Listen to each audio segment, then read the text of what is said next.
This program is made possible in part by AARP, South Carolina. ETV, the state newspaper, the Greenville News, in association with the Island Packet, the Beaufort Gazette, the Florence Morning News, the Sun News of Myrtle Beach, the Herald of Rock Hill, and the Sumter Item present ETV Debates. Tonight, candidates for U.S. Senate. And now, your moderator, Charles Bierbauer, Dean of USC's College of Mass Communication and Information Studies. Good evening. Welcome to tonight's U.S. Senate debate. Joining me tonight to ask questions of the candidates is Jamie Self of the state newspaper. Candidates joining us tonight are Brad Hutto, a Democrat from Orangeburg, and Thomas Ravenel, a petition candidate from Charleston. Incumbent Senator Lindsey Graham declined our invitation, and Libertarian Victor Coker did not meet ETV's debate criteria to participate. Before we begin tonight, some ground rules. Each candidate will have the opportunity to make a 1-minute opening statement, and from there they will have 90 seconds to respond to our questions. If necessary, I'll allow a 30-second rebuttal. We do names when the candidates arrive for the order in which we will start. Mr. Hutto, we'll begin with your opening statement. Good evening. I'm Brad Hutto. I'm a husband, a father, and a lawyer. I grew up on my family's dairy farm in Orangeburg County, and on that farm I learned the values of hard work, family, and community. It's those values that I want to take to Washington, D.C. as your next senator. In the courtroom, I fought for justice for citizens against powerful corporations, and for the last 19 years as a state senator, I've sought to bring common sense solutions to the problems that face South Carolina. Washington is broken, and it's time for a change. Lindsey Graham has been in Washington for 20 years. He's part of the problem. He's that D.C. Beltway insider who's always rushing to get in front of a camera and often talk about foreign affairs. He never seems to want to talk about us. It's too bad that Senator Graham couldn't join us here tonight. He's probably concerned about putting young men's and women's boots on the ground somewhere overseas instead of putting his own boots on the stage here with us tonight. Well, I want to be a senator for South Carolina. Unlike Lindsey Graham, I plan to come home on the weekends. Thank you. Mr. Ravenel? Like many of you, I simply cannot understand why our elected officials continue to focus on party politics in the next election instead of solving the problems of America, especially in light of the last 6 years of economic turmoil. Washington should live within its means and stop telling the rest of us how to live. But they care more about the folks that are financing their campaigns, the special interests, so they can stay in power, serve themselves, and quite frankly, have us foot the bill. So we're not going to have true change unless somebody from the outside comes in. These two political parties, bought and paid for parties, are not going to change. Somebody from the outside needs to come in and change it. That's why I'm running as an independent, freed from party politics, not beholden to special interest. You know, before I entered this race, you really had a false choice, a choice between someone who wants to take more and more of your money and someone who wants to take more and more of your liberties. I want to protect both your freedom and your prosperity. And if you're unhappy with these false choices, may I suggest an alternative? I'm Thomas Ravenel, independent candidate for the Senate. Let's get the obvious out of the way. Senator Graham is clearly not here and must think he doesn't need to be. You alluded to that, Mr. Hutto. You're a Democratic candidate. You've not run statewide before, if I'm correct. You're respected, but are you kind of sacrificial on the part of your party? In other words, you're polling way behind Senator Graham. He steamrolled 7 primary opponents. Is this less about you than about the weakness of your party? Well, first of all, this seat belongs to the people of South Carolina, and so Senator Graham will have to answer for why he's not willing to come and debate his record. But you know what? I'm running to give people a choice. You know, I think people are tired of going to the polls and there only being one name on the ballot. I'm running as a Democrat because I believe there's a difference in the ideas. I'm for an increase in the minimum wage. I'm for equal pay for equal work. There's a clear choice, policy differences between myself and the other candidates, and that's what I want to have the opportunity for the people to know. You know, fortunately, polls don't vote and money doesn't vote. People vote. and everybody has the obligation and the opportunity on November the 4th to go out and cast their ballot for the person that they think will do the best job. But can you address that apparent weakness in the Democratic Party? Well, I don't subscribe to your theory to start with. I mean, the polling is what it is, but if you look behind the polling, there's a lot of undecideds. I believe historically you'll see that Democrats traditionally get 45, 46, 47% of the vote. In a four-way race, that may be enough to win this time. And so I think we have a very good shot of performing just where a Democratic candidate performs. Luckily, we've got other candidates in the race, and 50% is not going to be required to win this time. But I'm going to take the ideas out there and let the people decide, and I'll get the number of votes they decide I should get. Mr. Ravenel, you have run statewide. You lost a Senate primary, and then you were elected state treasurer. You had to resign after drug charges arose. You've reemerged as a reality TV performer in one sense. Is this about political redemption? Well, let me address that in order. I was wrong. I broke the law, but I've changed. I paid my debt, and now as a part of God's grace, I want to move forward. And I want to address why Mr. Graham's not here, while he will not debate me. He's not afraid to put our sons and daughters in harm's way, but he lacks the courage to stand here and answer questions as to why he promised not to raise taxes, but turned around and raised them $620 billion, or why he voted for 2 radical Supreme Court justices, or why he voted to raise the debt ceiling 6 times, or voted to support, co-sponsor a cap-and-trade energy tax. I don't blame him. I wouldn't want to debate me either. In fact, he wants to debate the other liberal in the race, Mr. Hutto. So that's why I'm not being invited, because he wants to cling to power, and he knows the only way to do that is to engage in another debate with another liberal. So I would just like to tell the people of South Carolina, this year, you don't have to vote for an Obama Democrat or an Obama Republican. Could I ask you, and each of you, to respond briefly to this question before we turn to Jamie? And Mr. Hutto has questioned the polling, but you're polling about 8%. Where are your votes coming from? Are you taking them from Senator Graham, or are you taking them from Mr. Hutto? I think I'm going to take votes from Mr. Hutto and from Mr. Graham. I believe in civil liberties, individual liberties, and from Graham, from fiscal conservatives. He's clearly not a conservative when it comes to living within our means. He voted to raise the debt ceiling 6 times. Now, the red herring they throw up is that, well, we have to pay the interest on the debt. But if the budget is $4 trillion and the debt is $500 billion, well, I mean, that's 1/8. So, of course, you're going to make, it's like, an average family is going to pay their mortgage payment first and their car payment. There's other areas we can cut. But all he wants to do is grow government. He voted against sequestration, not because it didn't cut enough, but because it cut too much. He's part of the problem. He's been up there too long. He's not advancing freedom. He wants to take away our freedom. He wants to eviscerate the Fourth Amendment right, invade our emails. He wants to monitor our internet surfing activities, take a look at our phone records. If we're going to be a successful, innovative, prosperous country, we have to be free to think, free to be creative. And that's stifled when the government is spying on us. Let me ask Senator Hutto before we shift over. Does Mr. Ravenel's candidacy hurt you? I don't think so, but it's really not about the politics of who's running. He deserves to be on the ballot. He did the process to get on the ballot. What the point is that we're offering the people of South Carolina a choice. Before either one of us decided to run, it was just going to be Senator Graham cruising through to another election. He is part of the problem. We offer distinct alternatives to his policies. Now, we don't agree, Thomas and I don't agree on necessarily a lot, but both of us agree that Senator Graham has been the problem. He's been there too long, and it's time that we had a senator for South Carolina. Look, I don't want to replace him as the junior Secretary of State. He seems to think that it's our job, the United States of America's job, to police the world. I've read the Constitution. Nowhere in there does it say that we're supposed to be the policemen of the world.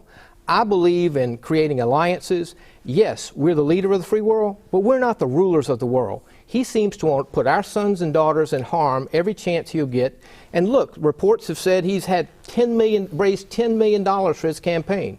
You know where that's coming from? It's coming from the corporations that benefit from his overseas follies. We've spent trillions of dollars overseas, money that could have been spent right here at home. We talk about needing 4-year-old kindergarten in South Carolina. We talk about fixing our roads and bridges. Some of that could come from the federal government, and it should. Thank you both. I rather expected we'd have a little bit to say about Senator Graham at the start of the show here. I hope we'll get to hear a lot more now about your own candidacies and platforms. Jamie. Well, both of you have already taken shots at Senator Graham for his foreign policy positions. So I'd like to ask you, you've been critical of him. Clearly you think that we're overreaching our obligation to the world. Do you think that, looking at a current event right now, do you think that the Islamic State of Iraq and Syria, or ISIS, poses a direct threat to U.S. interests? If you were in Senator Graham's shoes right now, what kinds of decisions or recommendations would you be making? Do you support airstrikes there? Do you support sending in U.S. ground troops? Let's start with Mr. Ravenel. First, we need to understand how we got there. It says nature abhors a vacuum. When we take out one of these secular leaders who may be terrorizing their own people, chaos ensues. And this is where radical jihadists thrive. And they not only terrorize their own people, but they export it abroad and they bring it over here. So absolutely, we have to take ISIS out. But we have to understand how we got there. I don't know why people hold him out to be a foreign policy expert when he's wrong time after time after time in Iraq and Libya and Syria. He keeps wanting to arm our enemies. Now, when we go over there to fight ISIS, we'll be fighting against our own weapons.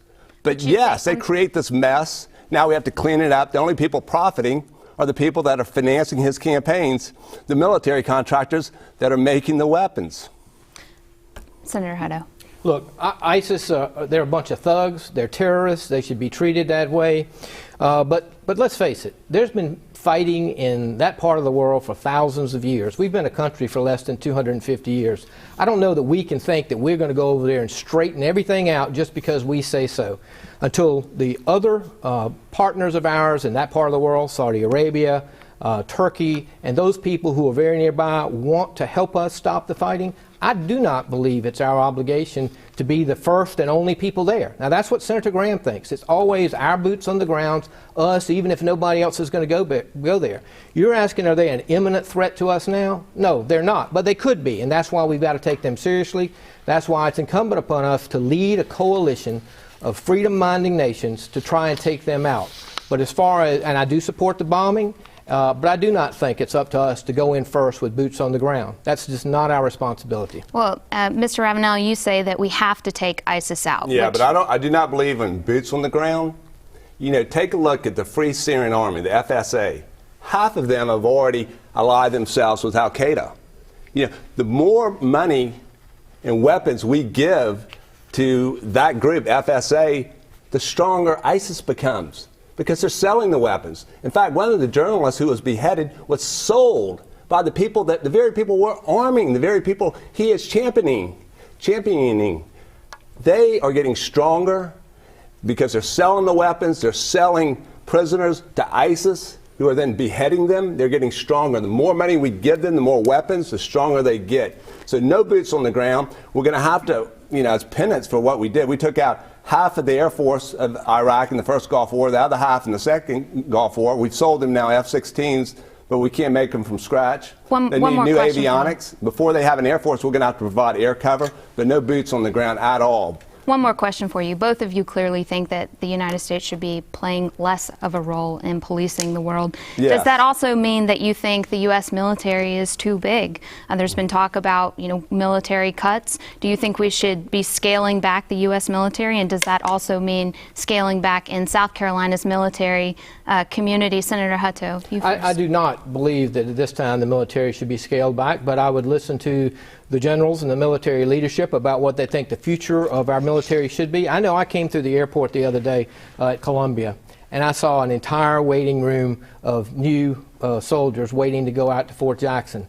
And the last thing in the world that I think they should be trained to do is go over and try and take out ISIS on the ground. There are a lot of things we can do, whether our military helps with the Ebola crisis, whether it helps in the traditional sense of us being prepared to defend ourselves in the homeland and prepared to defend ourselves against other nation states. But it is not our obligation to pretend that we are supposed to take care of every single problem in the world. But I don't think it's going to take, right now, I would not support any cuts in the military. I'd like to get Mr. Ravenel. Yes, exactly where you were going. I agree with Grant. If we're going to continue all these missions, we're going to have to grow the military, but we need to reduce the missions. I mean, it's in the Constitution. The military is to provide for the common defense, our way of life, and our core national interests.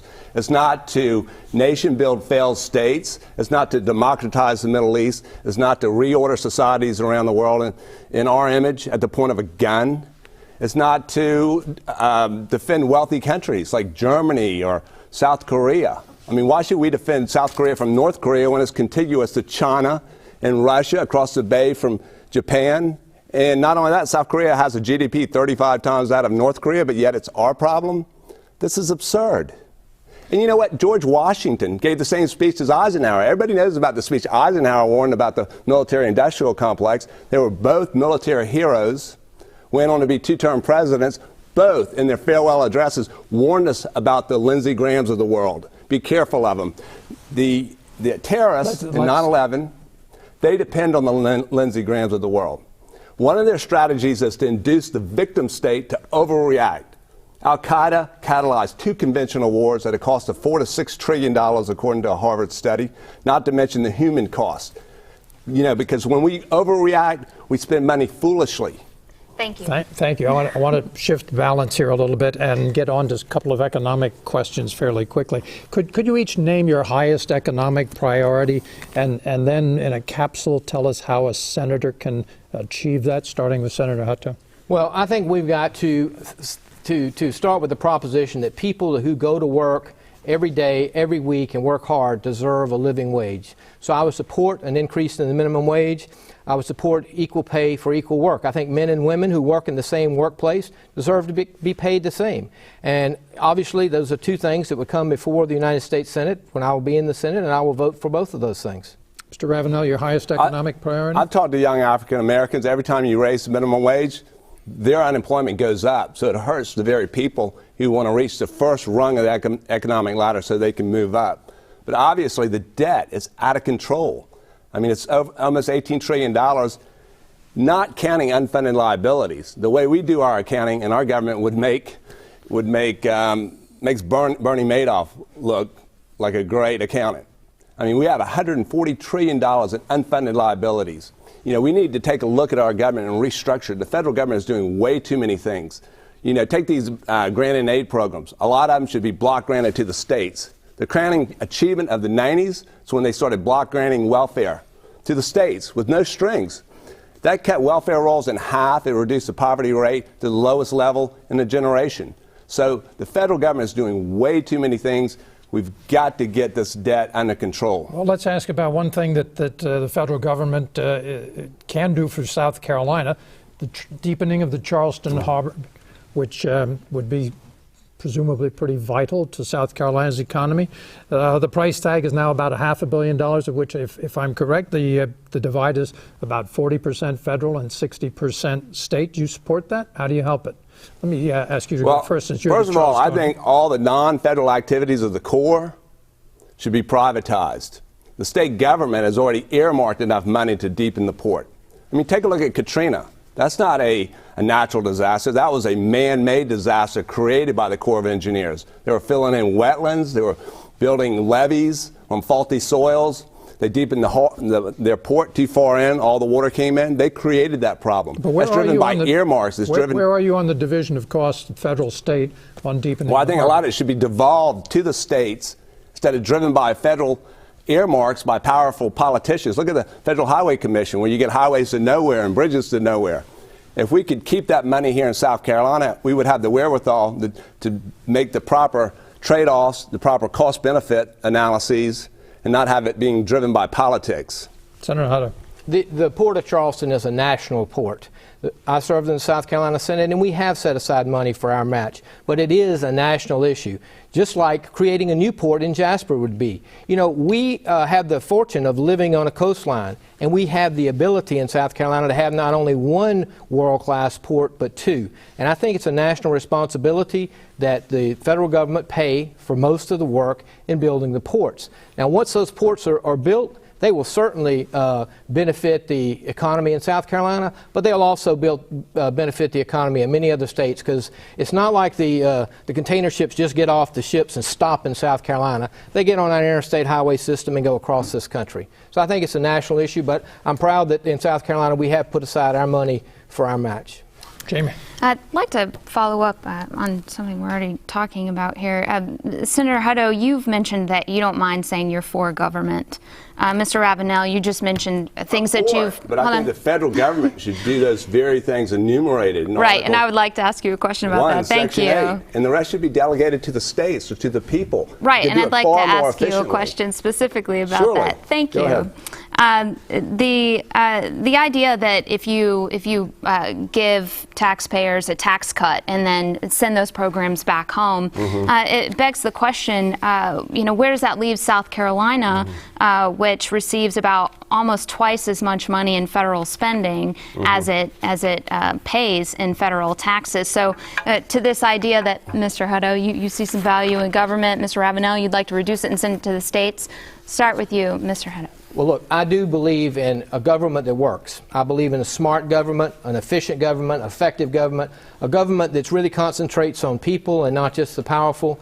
But I don't think any one of us who came over here tonight rode over here on a private road.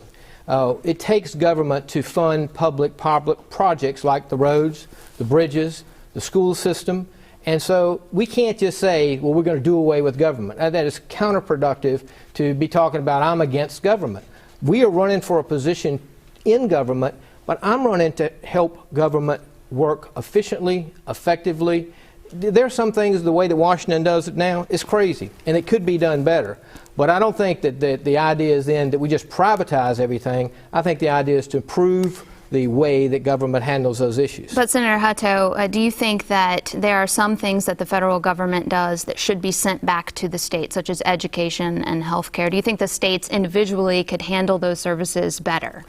Absolutely, but I don't think that means that they shouldn't help fund it, because I believe a child in Allendale and a child in Missoula, Montana deserve a quality education.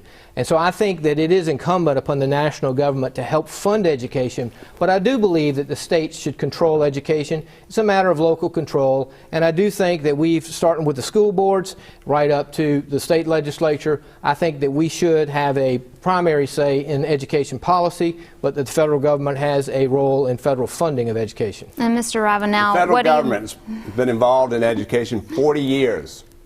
Test results have flatlined, math science have declined. Okay? If every level of government is involved, no level of government is responsible. Every government is responsible, no government is responsible. Take Medicaid. For every dollar we spend, we get $2 or $3 from the federal government. We have 16 million bureaucrats whose sole job it is to ensure compliance with all this tangled web of red tape coming out of Washington. There's no incentive to improve outcomes for the poor or the disabled. Even if we wanted to, we're in this regulatory straitjacket where you can't. The founding fathers, they were very hostile to coercive concentrations of coercive power. That's why they divided power at the federal level horizontally, judiciary, executive, and legislative, but also vertically through federalism. The laboratories of democracy. One state may get it wrong, but it doesn't infect the other 49. The state that gets it right, we can all replicate the rightness of that policy. But wouldn't that create sort of inconsistency across the country? I mean, one thing... Well, we know the central planning doesn't work. The Soviet Union collapsed. Socialism has collapsed. Greece-style redistributionism has collapsed. But, the other states could serve as models for what works. Now we can't even experiment. We can't even try to deliver better services to the poor and to the needy. Now, you were talking about schools. I think the government should pay for it, but voucherize it. Food stamps is nothing but a voucher. The GI Bill is nothing but a voucher. The government doesn't say, we're going to build colleges for the returning war vets. They don't say, hey, for the poor, we're going to build grocery stores. They say, no, here's a voucher. Go to any grocery store you want, and they're competing for it. Right, in socialized countries, they issue vouchers, and you know what? You watch Stupid in America. Thank you. You're welcome.